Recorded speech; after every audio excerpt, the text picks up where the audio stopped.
Bonjour les enfants, donc l'évangile de ce dimanche nous parle d'un homme très riche qui laissa toutes ses richesses en gestion à ses serviteurs en leur demandant de les faire fructifier et puis il partit pour un long voyage. Après quelque temps, revenu chez lui, le maître de la maison veut donc régler les comptes avec ses serviteurs.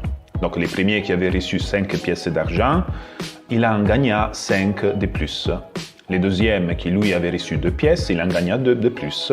Et le troisième qui avait reçu 1 pièce d'argent, par la peur de tout perdre, il cacha la pièce dans la terre et qui finalement ne lui rapporta rien du tout. Donc, la première chose à souligner dans cet évangile important, c'est que Dieu nous fait confiance. Il nous remet toutes ses richesses et il part en voyage. Il n'est pas là, il ne nous surveille pas, mais il nous laisse tout seuls à gérer ses biens comme des grands.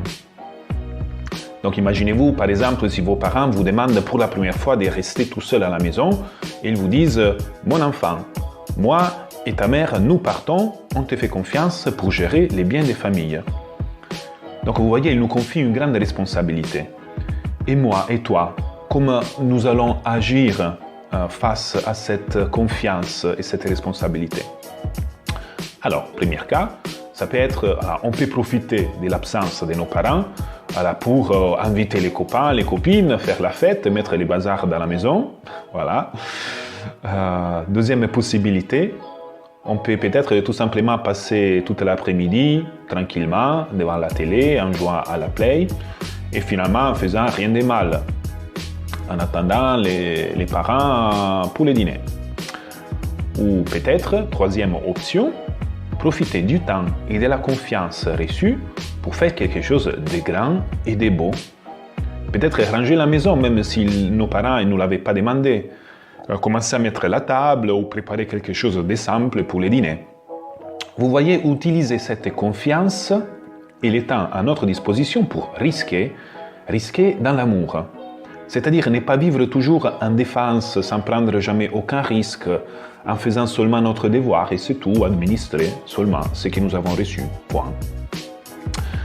En revanche, l'Évangile nous appelle à aller droit au but et donc jouer toujours en attaque. En effet, dans un match de foot, ce n'est pas suffisant de rester en défense pour gagner. On ne marquera jamais un but et probablement tôt ou tard, c'est l'équipe adverse qui va nous marquer. En revanche, le chrétien est celui qui saisit l'occasion pour attaquer, pour marquer des points, remonter les scores et égaliser les résultats. Et oui, je dis bien égaliser et pas gagner les matchs, car il n'y a pas de perdants dans l'amour, ils sont tous vainqueurs.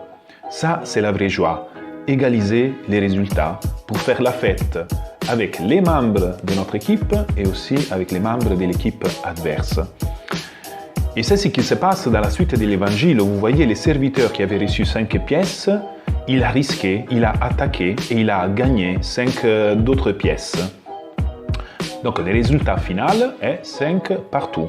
Il a égalisé et donc son maître, il lui dit « Rentre dans la joie de ton Seigneur ». Le deuxième est pareil, il avait reçu 2 monnaies, il a attaqué, il a risqué et il a égalisé les résultats. 2 partout. Et le Seigneur lui dira « Rentre dans la joie de ton maître ». Le troisième, en revanche, il a joué en défense. Il s'est contenté de défendre les résultats et finalement, il n'a jamais marqué. Et le résultat final, c'est donc 1-0.